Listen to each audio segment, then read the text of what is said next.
Pour yourself a fresh cup of awakening with Coffee with Wally, the podcast that brews enlightening discussions with a grind of the past and future. Join host and seasoned broadcast journalist Wally Wood of the Wood News Group and co-host Andy Valudes, the marine marketer and master strategist from Marketing Dynamics, as they explore the past, present, and future. Dive into a world where technology and globalization intersect with prophecy. Each week, Coffee with Wally links ancient and recent history to tomorrow, making sense of today's rapid changes through the lens of Revelation 13. Don't miss any episode.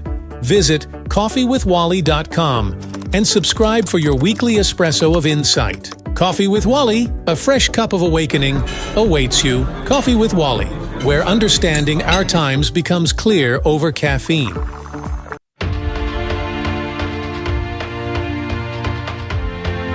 Keeping the cameras rolling, we're going to do a web extra. So my commentary is, I'm in marketing, and here in Houston, my pastor used to do a sermon called God in the Movies. And in the presentations, he would show big blockbuster movies like Star Trek, Wolverine, Fantastic Four, iRobot, and others, where there was a God-weaved message into the motion picture.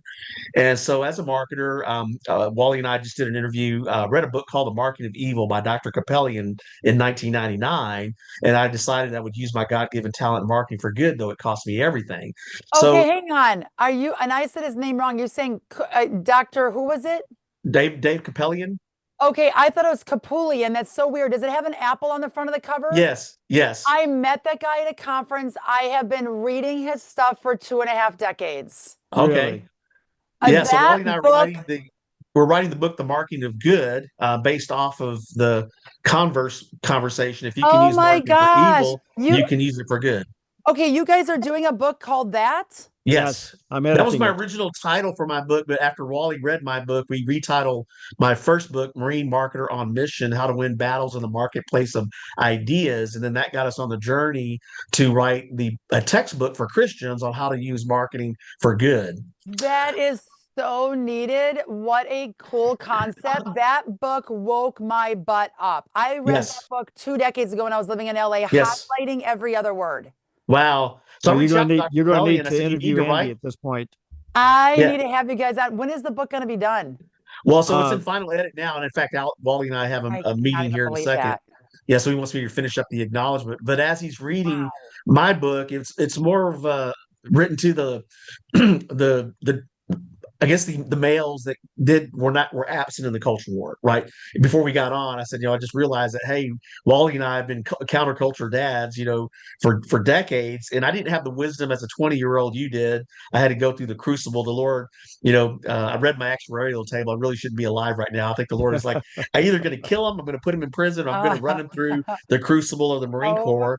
And then when my daughter was born in 2000, I realized, hey, I've got a responsibility to help shape and guide their minds at an early age. So when they were 6 or 7, I wound up cutting cable, 18 years ago. Almost had a mutiny on my hands, because people are living paycheck to paycheck or whatever. But I'm in marketing. I said it's called paid programming for a reason, and I didn't want to pay to be programmed because of what Disney was doing with weaponizing the kids against family values to wolves and vampires, witchcraft, all that kind of stuff. Well, had a conversation with my family. I said, well, let's take this money. I had everything, $250 a month, HBO, Cinemax, I'm not really never got into sports or whatever.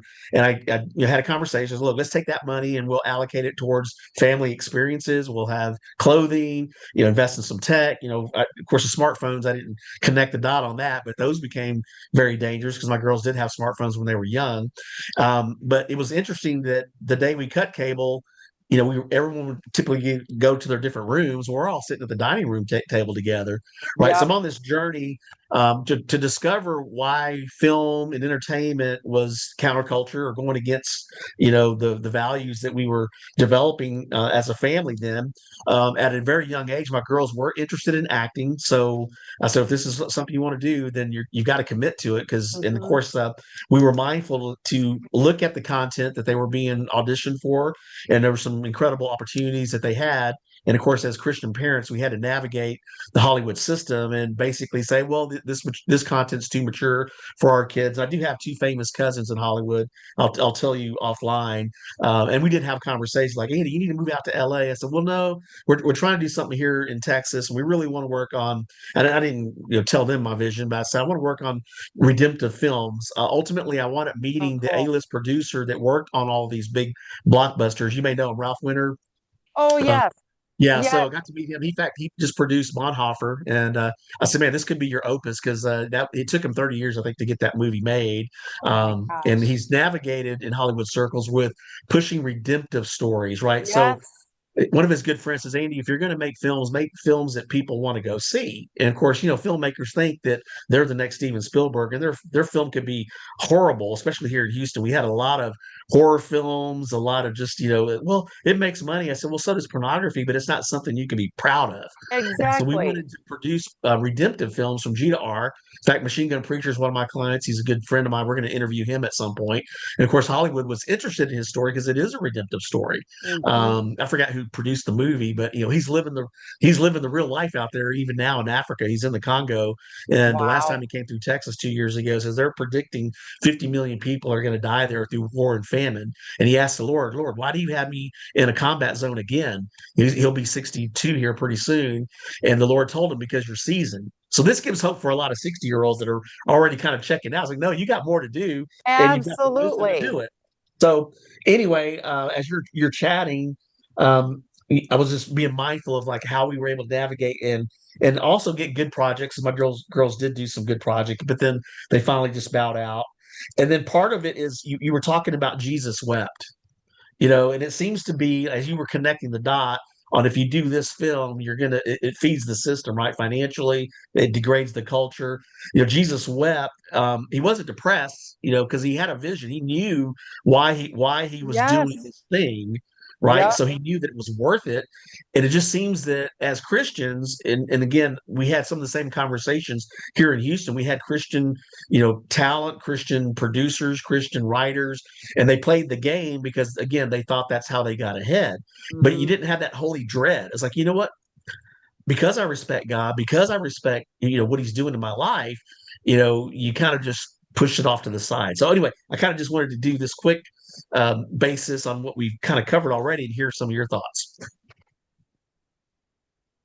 Oh, do you want me to say something? Or you? Yeah. So just continue a little bit on the times that we're living are urgent, right? And of course, you talked about the sermon that you recently heard, and of course, the mission that you're on. I just want to kind of hold you over a little bit more, just to elaborate on the urgency of your mission, if you will, on counterculture bomb. Parents out there, I just want to also let you know that God will bless, honor, and direct and guide you with what you need to do with entertainment. Do not feel overwhelmed, because that, of course, is Satan's tactic to have you do nothing and stay stifled or paralyzed in not making and taking the time out to see exactly what your kids are involved with. So when the kids are off the school bus, or if you're homeschool, each day ask them, how are you feeling? How are you doing? What entertainment have your friends been talking about lately? What movies are you interested in going to see? What did you see recently? And even if we have these guards up with certain kind of tech gadgets, if you're allowing your kids to have a tech phone or a cell phone, or have an iPad or a TV in their bedroom, I would highly suggest no TVs in the bedroom. Just so you can help monitor what comes in and out of that TV. Because if it's in a location that everybody can see, that's great. Same with computer use. If the kids want to use a computer, have it in a local spot in your house so you can kind of still keep an eye on it. And just tell your kids that it's not a matter of you not trusting them. You just don't trust anybody else. And if you have to have them watch a couple of the episodes of the Counterculture Mom Show, they can watch experts talking about the red flags of pornography, pedophilia, and how to keep your kids safe. So they can see other people's stories of kids that did get sucked in, that were innocent online, but then all of a sudden became a victim, because this is happening all around the country. There's sex trafficking going on in schools during school hours, where kids are being groomed literally in our schools today. And yes, there's a lot of things going on that's wrong in our culture, but at the same time, God is totally going to direct you on what to do, where to go, and the next steps. But he's also keeping us accountable to say, what did you do to keep my kids safe that I entrusted in your care for these 18 years. So if it's hard to talk about these subjects, watch our episodes at the Counterculture Mom Show right there at counterculturemom.com with your kids, so you both can be on the same page with what these experts are sharing every week, the red flags, the tips, the tools, and then just talk together after you watch these episodes. It's a great talking conversation starter, because then your kids can talk to you about the things they're hearing at school, what their friends are going through, but make the time each and every day to talk to each and every one of your kids. We also do date nights. I go on a date with my husband. We have to do it more often. I'd like to do at least 2 times a month, to just have space and time to have connection with your spouse. Make sure you're both on the same page for parenting. If you're having issues with that, see a counselor. It's so imperative that we're on the same page for parenting today. And if it's a broken home, that can add added stress. So make sure you can do what you can with having both you and your ex-spouse be on the same page with parenting. It's not easy, but it's so critical. Kids are looking for consistency.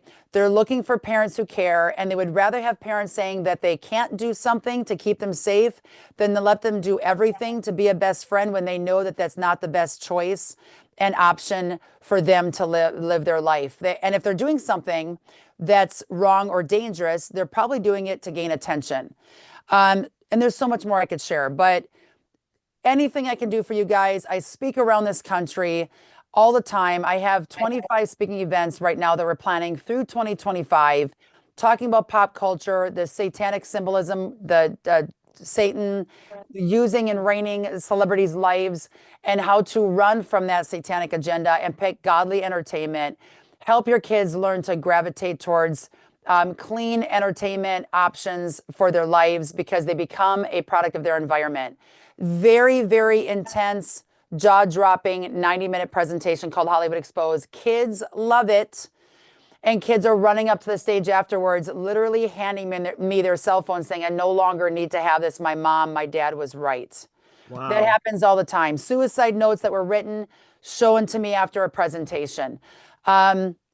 So whatever I can do to help you guys and our team, just reach out to us, counterculturemom.com. Can't give up. Take the time. Don't say yes to everything, and help them learn how to make wise media choices. Say, hey, this movie glamorizes this, this, and this. This movie glamorizes this, this, and this. Which one do you think that we should allow and be able to watch for a Friday night movie night? Just ways to get the kids involved to making decisions for themselves, not just always told what they should and shouldn't do. Amen. So much more rattling off my head and in my brain, but go get them, parents. You can do this.